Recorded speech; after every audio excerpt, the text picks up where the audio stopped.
Fenêtre sur l'emploi, on parle recrutement dans cette rubrique, on en parle avec Julie de Souza. Bonjour Julie. Bonjour. DRH de Sobio et de Bio C'est Bon. Alors vous allez tout nous expliquer, parce que c'est deux enseignes qui elles-mêmes appartiennent au groupe Carrefour, dont vous êtes vous-même la DRH et qui pilotez donc les RH de ces deux structures bio, on l'aura compris. Alors vous avez forcément vu ces enseignes Bio C'est Bon dans les grandes villes, à Paris notamment, et puis Sobio qui est né à Bordeaux.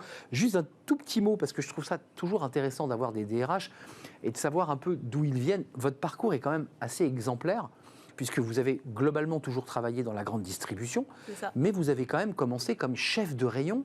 Et à l'époque, il n'y avait pas de rayon bio, vous me le confirmez? Il n'y avait pas de rayon bio, ça n'existait pas encore. Hein. J'ai commencé il y a 12 ans en grande distribution, donc dans une ancienne concurrente, et en tant que chef de rayon. Et puis j'ai évolué au sein de cette enseigne pour être responsable aux ressources humaines. Et ensuite, j'ai quitté cette enseigne pour rejoindre Sobio en 2019. Et donc j'ai pu connaître l'entreprise familiale qui était Sobio. Bordelaise donc. Hein. Avant le rachat de Carrefour et ensuite la pleine expansion qu'on vit actuellement. Alors, une augmentation du nombre de collaborateurs, c'est de 260 à 1300. Vous accélérez encore. Oui. D'abord, un petit mot, parce que ça, c'est un sujet qui est dans l'actualité pour la DRH que vous êtes. Les magasins bio fonctionnent, les gens consomment du bio, mais depuis le Covid, on l'a vu, les chiffres sont nets. L'achat en vrac a considérablement baissé. Alors, comment vous faites? Comment ça se passe dans les magasins pour vous? Qu'est-ce que vous dites à vos collaborateurs? Alors là, je dirais c'est du commercial, mais ça a une implication quand même sur le chiffre d'affaires. Sur le chiffre d'affaires, forcément, avec l'impact du Covid, ça a eu un impact. Alors, au premier confinement, on a vu les clients se rapprocher des magasins de proximité, donc ça nous a plutôt servi pour nos magasins, se rapprocher plutôt du vrac aussi. Après, le contexte sanitaire a fait que on achète un peu moins de vrac parce qu'on a peur. On touche pas. Oui. Exactement. Donc, il a fallu repenser un petit peu nos méthodes commerciales. Mais aujourd'hui, on voit que quand même le vrac repart et la bio dans son ensemble. Dans nos magasins, en tout cas, repart en termes de chiffre d'affaires aussi. Alors, Julie, au-delà de votre parcours et des difficultés, je dirais, conjoncturelles liées au Covid, votre mission quand même, parce que c'est là où ça se complique pour nous, grand public, c'est Sobio, Bio C'est Bon, qui appartiennent à Carrefour. Votre boulot, quand même, c'est à la fois de recruter, mais c'est de créer une culture d'entreprise commune. C'est ça. L'une est bordelaise, familiale, Bio C'est Bon est parisienne. Comment on fait là? C'est quoi vos stratégies?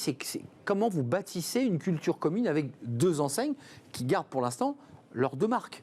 Alors, on regarde les deux marques. Après, les deux enseignes sont très proches, mine de rien, l'une de l'autre, avec une ADN très forte.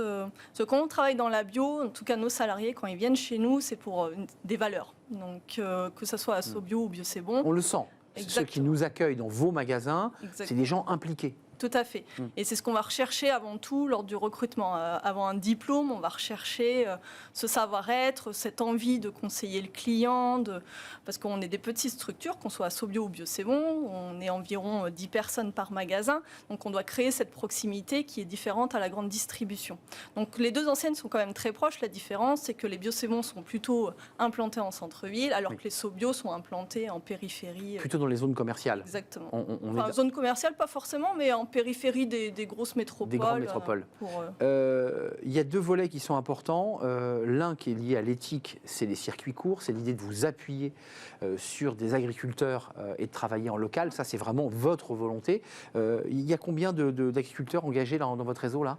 Aujourd'hui, on est à peu près à 150 producteurs locaux. Notre objectif, c'est de monter en puissance sur cette partie-là. Donc, on a créé une équipe, ce qu'on appelle sourceurs, au sein du siège, et qui sont vraiment par région. Donc, on a une équipe de 5 personnes. Et notre objectif, c'est d'aller voir les producteurs, aller les voir... les pieds dans la terre, oui. Exactement, c'est vraiment ce profil-là qu'on a chez nos sourceurs pour goûter les produits et puis ensuite référencer ces produits-là dans nos magasins. Là, vous accélérez, il y a 600 recrutements, c'est bien cela? C'est ça. Encore une fois, je vous repose la question, c'est compliqué, il y a deux enseignes. Comment on fait une culture commune avec deux enseignes? Vous dites que vous êtes très proches parce que les magasins se ressemblent un peu, la passion des collaborateurs, mais comment on crée une culture d'entreprise commune sans dire, tiens, eux, c'est les Bio C'est Bon? Je ne vous cache pas, ça a été compliqué au moment du rachat, parce qu'on est passé de 260 collaborateurs à 1300 salariés. Donc, on est devenu une petite PME familiale, même pour Sobio, à un groupe. Donc, forcément, il faut qu'on raisonne autrement dans notre stratégie. Et dans son langage. Dans son langage. Donc, l'objectif, c'est d'arriver à faire ce mariage entre les deux enseignes.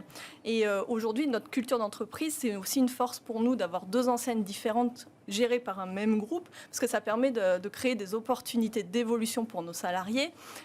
Si on veut demain être mobile en région, comme aujourd'hui, on a des magasins SoBio qui sont plus implantés, ça permet aussi d'avoir une mobilité pour nos collaborateurs, d'être dans des magasins plus grands, et puis aussi d'évoluer sur différents statuts qui n'existent pas aujourd'hui à Bio C'est Bon. Et de diversifier aussi la possibilité d'avoir dans les magasins plus de légumes, dans d'autres des rayons boucherie. J'imagine qu'il y a aussi un travail de réflexion quand même, qu'il n'y ait pas de redondance, j'imagine. Oui, on est un peu différenciant entre les deux enseignes. SoBio, on a un vrai parti pris sur tout le pôle santé, beauté, chez nous, avec des naturopathes. Et donc, on va rechercher ces profils là qu'on a un peu moins chez les Bio C'est Bon, et puis aussi des personnes qui vendent tout ce qui est charcuterie, traiteur, fromage, boucherie dans les SoBio, et Bio C'est Bon, on va être plus sur du rayon traditionnel. Dans une crise, excusez-moi, vous allez penser que je pars de très loin, mais comme celle qu'on traverse en Ukraine avec cette guerre et cette invasion, ça a une incidence aussi, parce que là on commence à dire qu'on va reprendre du charbon pour compenser le gaz si d'aventure les Allemands s'arrêtaient. Est-ce qu'on n'est pas en train de remettre un peu en question finalement tous les dogmes qu'on avait, la manière de se nourrir, de se dire après tout, bon, il faut faire des efforts. Est-ce que ça ne risque pas d'impacter le bio finalement ? Alors là, pour vous répondre, c'est un peu trop tôt. Ce qui est sûr, c'est que même avant qu'il y ait malheureusement cette guerre, on était déjà un petit peu impacté aussi dans les modes de consommation qui sont différentes auprès de nos clients. Vous le ressentiez ? On le ressent aujourd'hui. Le pouvoir d'achat des Français est quand même difficile aujourd'hui avec la crise sanitaire, maintenant la guerre en Ukraine. Donc il y a une vraie réflexion qu'on doit avoir au sein de notre entreprise. Avant tout pour nos collaborateurs, qu'est-ce qu'on fait pour eux au sein de notre entreprise pour valoriser le pouvoir d'achat ? Ça, c'est une vraie réflexion aujourd'hui et des choses vont être mises en place au sein de l'entreprise. Et pour nos clients, comment on se positionne au niveau des prix et de cette stratégie. Alors, je ne suis pas allé vérifier, SoBio et Bio C'est Bon, groupe, on voit bien deux enseignes, enfin, c'est une entreprise à mission. Enfin, vous êtes sur le chemin ou pas ? Ou est-ce que vous réfléchissez à cette question-là ? Parce que vous avez la mission de nourrir convenablement avec des produits de qualité. J'allais dire le moins cher possible, c'est compliqué, ça, c'est ça la mission ? La mission, en tout cas, notre volonté, c'est quand SoBio a été créé, notamment, c'était de rendre la bio accessible à tous.